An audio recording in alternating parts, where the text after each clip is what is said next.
Hi, I'm Amy Baldwin. I'm the first year seminar coordinator and senior lecturer at the University of Central Arkansas, and I'm going to talk today about revealing the hidden curriculum. Now, first, I want to start with a definition. So, if you're not familiar with hidden curriculum, I want to offer you two different definitions. One is a very general definition. It's the unspoken rules about expectations and behaviors in a specific setting. So you can apply that to all kinds of situations, perhaps maybe sitting on a bus. What is the hidden curriculum of sitting on a bus? What is the hidden curriculum of going to a wedding?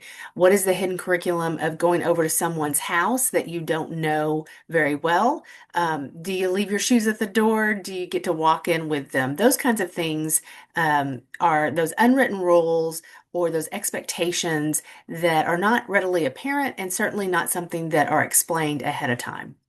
We can also define hidden curriculum, especially when it comes to higher education, in a more specific way. And this particular definition comes from Smith. The hidden curriculum is the manifestation of the biased, institutionalized cultural capital of higher education. That's a mouthful, but basically it points to the fact that a lot of higher education is cultural. The expectations are cultural, and we often do not share this information with students for a variety of reasons. Sometimes we just don't think about it, but sometimes we use it as a barrier or a test to see how well students can succeed at our institution. And either way, I'm going to advocate for explaining what those unwritten rules are and being very explicit about it. Now, we know that hidden curriculum affects student performance, and in particular, it can affect students who are historically marginalized. Those could be students that are low income. It could be students of color. It also could be students who are first generation. And EAB ran a study about 7 years ago that indicated about 90% of low income first generation students do not graduate within 6 years. And some of that is probably because of the hidden curriculum that really can determine a student's first year success. And that could be how to register for classes. It could be how to pay one's bill. It could be just where to find the course resources and how to pay for them. Those little things can add up to students. And today, what I want to encourage us to do is to reveal those unwritten rules, explain the hidden curriculum with students so that they can have a better chance of succeeding at our institutions. So there are some definite costs of the hidden curriculum, and here are just a few examples taken from students that I've had and that I've had discussions with. So I've had a discussion with a student who did not know they could retake courses to improve their GPA. They thought somehow once they failed a class or once they got a low grade like a D, that there was no mechanism by which they could improve that over time. And the implication of that is they could get overlooked for internships or even academic programs or even graduate school because their GPA is kind of low. Um, the hidden curriculum around faculty-student interactions, there are a lot of things that we can do to improve the connection between professors and students.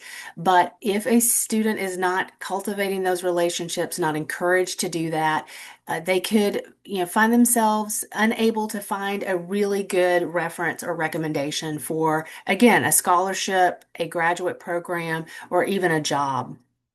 And then some of our students don't realize that once they enter into college, they could be eligible for other opportunities for financial aid, scholarships, things like that. They often think, if I can't get it together right before I go the first year, then I'm not going to be able to benefit from any of those things. So all of those things can affect students' success on our campuses and even beyond. I want to share a little bit about kind of the hidden curriculum and kind of what you may think about whenever we're helping students be successful. This was created by a fabulous library faculty on our campus, Amber Wilson, and she took the idea of meal planning, going from meal planning all the way up to eating the dinner as an example of hidden steps or places where people may not realize that there are steps involved. And of course, if anybody has done this before, we often think of it intuitively. Don't we don't necessarily think we have to be told about it. But if we think about the flip side of that in the classroom, the hidden curriculum and the steps to being successful, sometimes students aren't aware of those steps. They may not realize that they really have to go to class, pay attention, and take notes. And do the readings and out of class assignments. Just going to class, just listening is not going to be the pathway to being successful. And so they may also not know that some of the research around brain science and learning can really be helpful to helping them ace that test and be able to be successful in different courses. And so our goal, I think, as first year student faculty, is to help them understand that there are steps and processes that they should be participating in, just like they would any other task if they want to be successful in it. So, how does hidden curriculum appear in the classroom? Here is one example. This is taken from the OpenStax textbook that is free, and you're welcome to look for this information in the first chapter or the second chapter of College Success. But it is basically reminding students that there are some unwritten rules about what they should be doing before attending class, what they should be doing in class, after class, and what they should be doing if they're not able to attend class. So this gives them kind of like a layout of, these are the things you should be participating in. Some of it may seem intuitive. Oh, yeah, I knew that. I need to pay attention. But I think calling it out and calling out the sequence of things that need to happen can be really helpful to some students. And especially if they are not sure what to do if they're absent. A lot of students, at least initially, think, well, I'll get it from a classmate eventually, whatever we covered, or I don't feel like I need to worry about it because I don't think we covered much. And those kinds of kind of brush offs can really lead to being confused later on, or even worse than that. They could be, not doing well because of that. So I have in our folder a worksheet in which we have several premises, and it asks you to think about why students may do the things that they do, and then what could we do to kind of bridge the gap or help them. So this particular premise is student doesn't secure course books or materials within the first week and struggles with keeping up.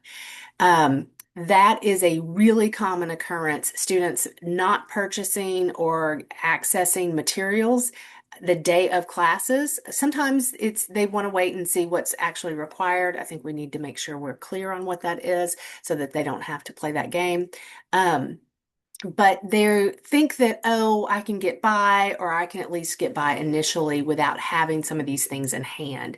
And some of the reasons for that may be that they came from a K through 12 system where they didn't have to go get things. Those course resources, books, programs were all given to them on the first day. It was seamless access. And so this is a new step that they haven't done before. Another reason that they may not do that, get their course books or materials right away, is they're waiting on financial aid. They do not have the few $100s that are needed to cover the cost of books, and they are waiting for information about how to pay for that. So what I ask of you as faculty of first year students is, what could you do in your course that would help students get their course materials? What could you do to show the unwritten rule of, hey, I've got these requirements. I'm expecting you to have them by X day, but here is a strategy that you may not be aware of that could help you meet that expectation. And one of them is, telling them that the library may have some of these course materials on reserve. This is news to some students. They're not used to having a library on campus, a bookstore on campus, and understanding that sometimes they can go to one or the other whenever they need something. So those kinds of things can be incredibly important. Here's another premise that kind of illustrates what I'm talking about in terms of helping students with hidden curriculum. Student doesn't email the instructor when struggling or absent, unsure of professional communication norms, or fearing judgment. And, my question is, why might they not email the professor when they're struggling? One is that may not be the mode of communication for them. They are used to talking in person, or chatting, through messaging, more informally. And they are just unsure of, okay, I need to go to my, in university account. I got to find this person's address. It's a kind of a rigmarole to get an email out. It also may reveal about them a nervousness in terms of being identified as somebody who is not worthy or prepared, and they don't want that kind of target on them. So I ask faculty to think about what could you do in your course that would help students feel more comfortable asking for help, before it becomes a crisis, or communicating through email. And I'm going to give you a couple of examples. One is create some email templates.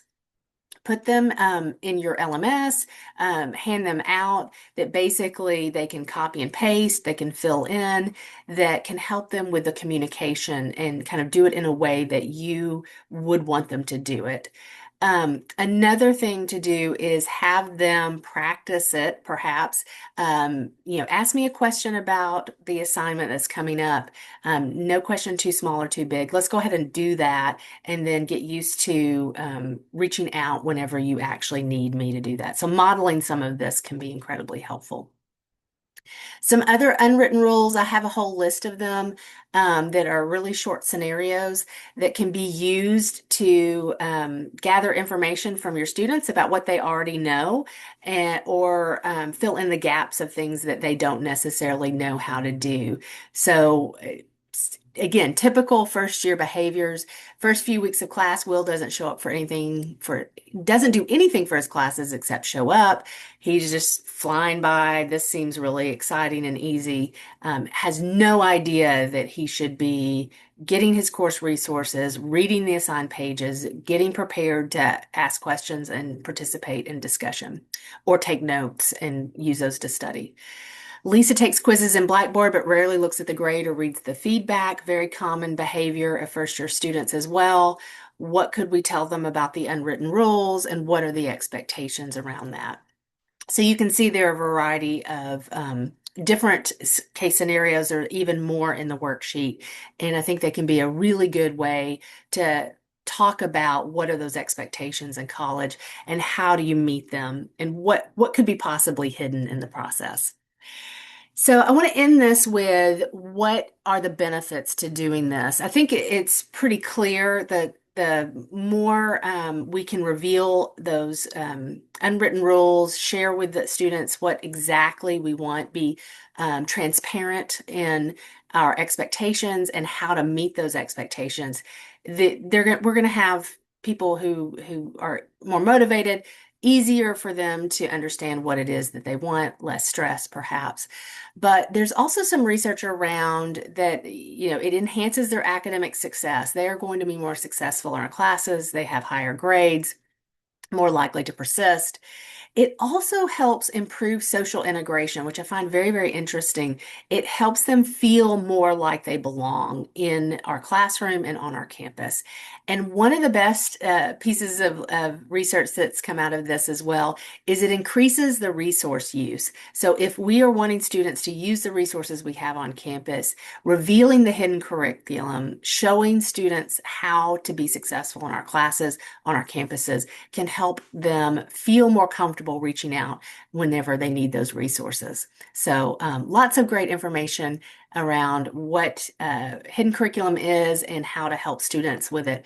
And so I'm going to challenge you to, anytime you think, oh, students should know how to do this, pause for a moment and then see if you can either find out what they really do know and where the gaps are, or go ahead and explain really clearly what it is that you need them to do, want them to do.